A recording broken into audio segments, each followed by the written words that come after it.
মধ্যপ্রাচ্যের বুকে এক অতল রহস্যের নাম ইরান। শতাব্দীর পর শতাব্দী ধরে যে ভূমি ইতিহাসের রাজপথে হেঁটেছে আত্মবিশ্বাসে, সেখান থেকে আজ উঠে এসেছে এমন এক দেশ যার শক্তি আর প্রভাব নিয়ে কথা বললে পৃথিবীর তাবৎ সামরিক ও অর্থনৈতিক পরাশক্তিরাও থমকে যায়। কিন্তু এই দাপটের ভিত্তি কি? এই সাহস, এই প্রতিরোধের ক্ষমতা ইরান অর্জন করল কিভাবে?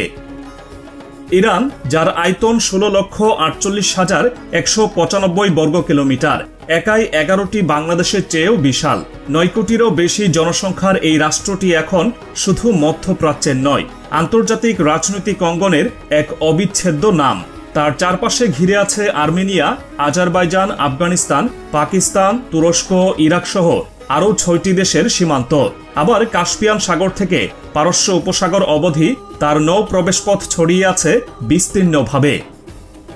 ইউরেশিয়ার ঠিক মাঝখানে অবস্থান করা এই দেশটি শুধু ভৌগোলিকভাবে গুরুত্বপূর্ণ না, বরং ইতিহাসের পাতায় তার উপস্থিতি যেন এক জীবন্ত প্রভাব।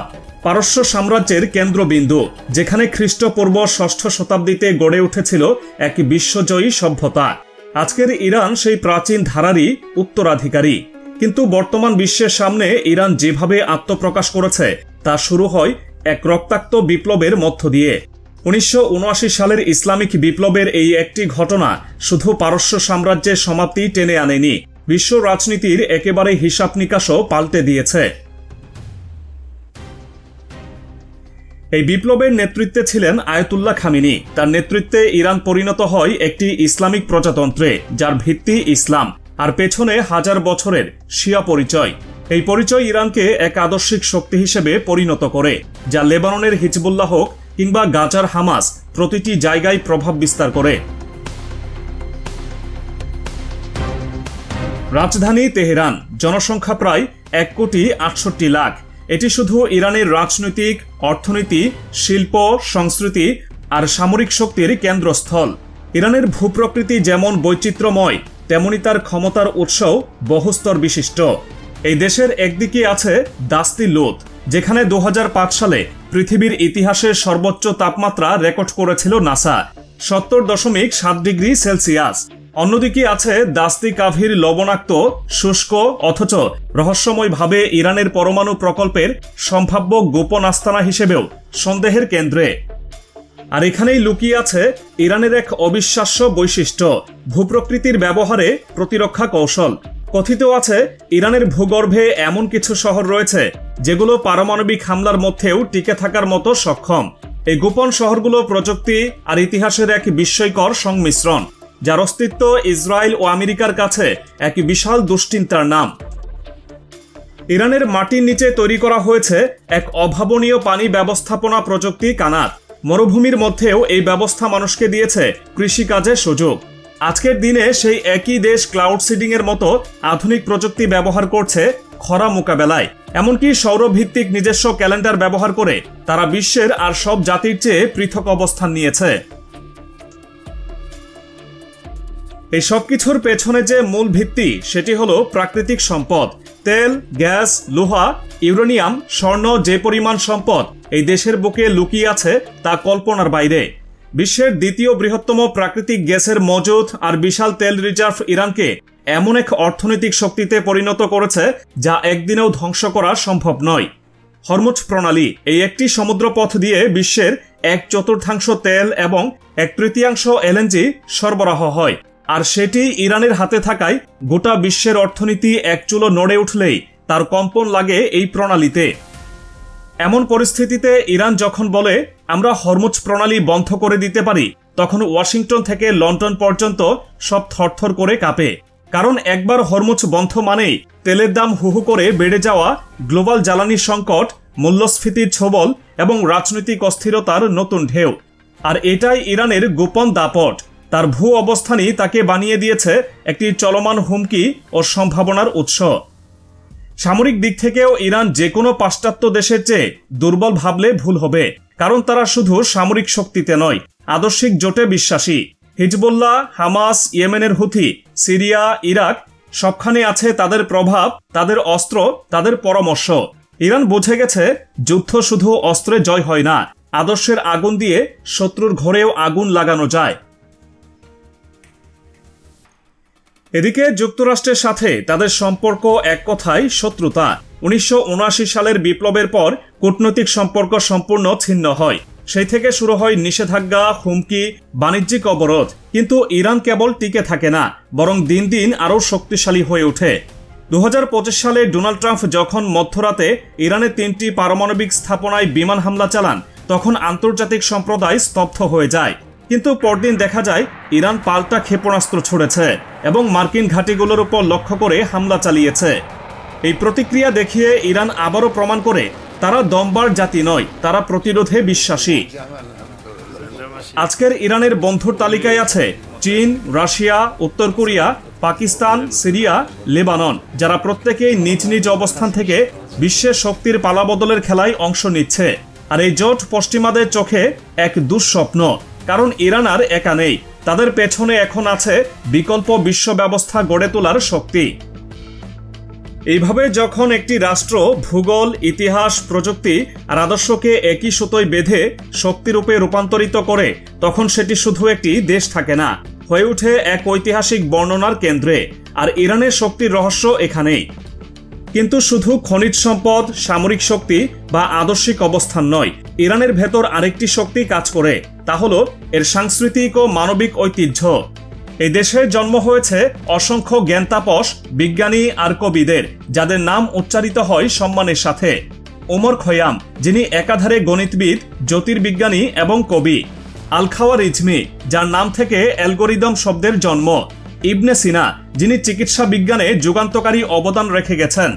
আর রুমি, হাফেজ, শেখ সাদি, যাদের কবিতা শুধু ইরানেই নয়, বিশ্বজুড়েই হৃদয় জয় করে নিয়েছে।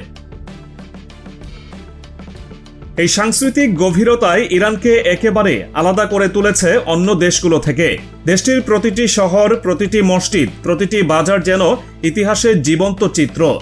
পার্সোপোলিসের ধ্বংসাবশেষ হোক বা ইস্পাহানের নকশে জাহান স্কোয়ার, যেখানে প্রতিটি ইট যেন বলছে পারস্যের গৌরব গাথা, ইরান এক বিস্ময়। পিঙ্ক মসজিদের রঙিন কাছে যখন সকালের আলো এসে পড়ে, তখন তা যেন পুরো বিশ্বের কাছে এক নিঃশব্দ বার্তা পাঠায়। ইরান শুধু শক্তির প্রতীক নয়, এটি এক শিল্পভিত্তিক জাতির আত্মপ্রকাশ। আর এসব ঐতিহাসিক সৌন্দর্যের কারণেই ইউনেস্কো 28টি স্থাপনাকে ওয়ার্ল্ড হেরিটেজ সাইট হিসেবে স্বীকৃতি দিয়েছে। তাবরিজ বাজার, ইরান গার্ডেন, গোলেস্তান প্রাসাদ, সবকিছু মিলিয়ে এই দেশ যেন ইতিহাস, ঐতিহ্য ও আধুনিকতার এক মহাসঙ্গম। ইরান এমন একটি দেশ যেখানে একদিকে আছে মরুভূমি, অন্যদিকে আছে পাহাড় আর নদী। যদিও এখানকার বেশিরভাগ নদী ছোট ও মৌসুমী, তবে সেগুলো অভ্যন্তরীণ অববাহিকায় গুরুত্বপূর্ণ ভূমিকা রাখে। এগুলো সাগরে গিয়ে মিশে না, বরং মরুভূমির বুকেই বিলীন হয়। আর এই বৈচিত্র্যপূর্ণ ভূপ্রকৃতি ও জলবায়ু ইরানের কৃষিভিত্তিক সমাজে আলাদা মাত্রা যোগ করেছে। তবে ভূপ্রকৃতির আরেক দিক হলো ইরান একটি সক্রিয় ভূমিকম্প বলয়ের উপর অবস্থিত। প্রতি বছর গড়ে শতাধিক ভূমিকম্প হয়, যেমন 2025 সালের 20 জুন উত্তরাঞ্চলে 5.1 মাত্রার কম্পন হয়েছিল। যদিও সরকার এটিকে প্রাকৃতিক দুর্যোগ বললেও কিছু গবেষক ধারণা করছেন এটি গোপন পারমাণবিক পরীক্ষার ফল হতে পারে। কারণ ইরানের পারমাণবিক কর্মসূচি ঘিরে আন্তর্জাতিক মহলে দীর্ঘদিন ধরেই রয়েছে ধোঁয়াশা ও উদ্বেগ। IAEA এর প্রকাশিত তথ্য অনুসারে মে 2025-এ ইরান 409 কেজি বা 60% বিশুদ্ধ ইউরেনিয়াম মজুত করে, যা খুব সহজেই সামরিক গ্রেডে উন্নীত করা সম্ভব। আর এই ইউরেনিয়াম মজুদের তথ্য আন্তর্জাতিক কূটনীতিতে যেমন আলোড়ন তুলেছে, তেমনি ইসরায়েল ও পশ্চিমা জোটকে ঠেলে দিয়েছে প্রতিক্রিয়াশীল অবস্থানে। এত সব কিছুর পেছনে আছে একটি নাম, ইরানের ইসলামিক বিপ্লবী গার্ড কর্পস IRGC। এটি একটি শুধু সেনাবাহিনী নয়, একটি রাষ্ট্রের ছায়া সরকার বলা চলে। এরা দেশের অভ্যন্তরে রাজনৈতিক, অর্থনৈতিক শক্তির গুরুত্বপূর্ণ নিয়ন্ত্রক। আবার সীমান্তের বাইরে হিজবুল্লাহ বা ইয়েমেনের হুথি আন্দোলনে সরাসরি সহযোগিতা করে। অর্থাৎ ইরানের ক্ষমতার বাস্তব ভিত্তি হিসেবে যারা কাজ করছে, তাদের একটি বড় অংশ এই বাহিনীর নিয়ন্ত্রণে। তবে এই দেশকে একত্রীকরণের পেছনে সবচেয়ে বড় শক্তি হল ধর্মীয় ঐক্য। 2016 সালের পরিসংখ্যান অনুযায়ী ইরানের শিয়া মুসলমানদের হার প্রায় 99.59%, যা তাদের মধ্যে ধর্মীয় সংহতি ও জাতিগত ঐক্য গঠনে সহায়তা করেছে। আর এই ধর্মীয় পরিচয়ই সুন্নি সংখ্যাগরিষ্ঠ অন্যান্য দেশের সাথে ইরানের সম্পর্ককে বারবার সংঘাতপূর্ণ করেছে। আরেকটি বিষয় শুনলে আপনি চমকে যাবেন। ইরানে মেয়েদের বৈধ বিয়ের বয়স মাত্র 13 বছর এবং ছেলেদের 15। আবার এমনও হয়েছে বিশেষ অনুমতির মাধ্যমে এর চেয়েও কম বয়সে বিয়ের অনুমতি মিলেছে। এর মধ্যেই সবচেয়ে আলোচিত প্রথা হলো মুতা বিয়ে। এটি শিয়া ইসলামে স্বীকৃত, যেখানে নারী ও পুরুষ নির্দিষ্ট সময়ের জন্য একটি বিয়ের চুক্তিতে আবদ্ধ হন। কয়েক ঘন্টা, কয়েকদিন বা কয়েক বছর সময় নির্ধারণ করা হয় চুক্তি অনুযায়ী, যদিও সুন্নি ইসলাম এটিকে সম্পূর্ণ হারাম ঘোষণা করেছে। এই অনন্য সমাজ ব্যবস্থা, শিয়া ভিত্তিক আইনি কাঠামো, অর্থনৈতিক বহুমুখিতা এবং ভৌগোলিক অবস্থান সব মিলিয়ে ইরান এক রহস্যময় শক্তি। তারা হয়তো একের পর এক নিষেধাজ্ঞার ভেতর থেকেও উঠে দাঁড়িয়েছে, কিন্তু তাদের নিজস্ব শিল্প, বিজ্ঞান আর শিক্ষা ব্যবস্থা তাদের সবসময় নতুন করে গড়ে তুলেছে। বর্তমানে দেশটিতে অনেক জনপ্রিয় ও বিশ্বমানের কোম্পানি রয়েছে। ক্যাসিও, সাইপা, MAPNA গ্রুপ, ডিজিকালা, যা ইরানের প্রযুক্তি ও শিল্পায়নের প্রতীক হয়ে দাঁড়িয়েছে।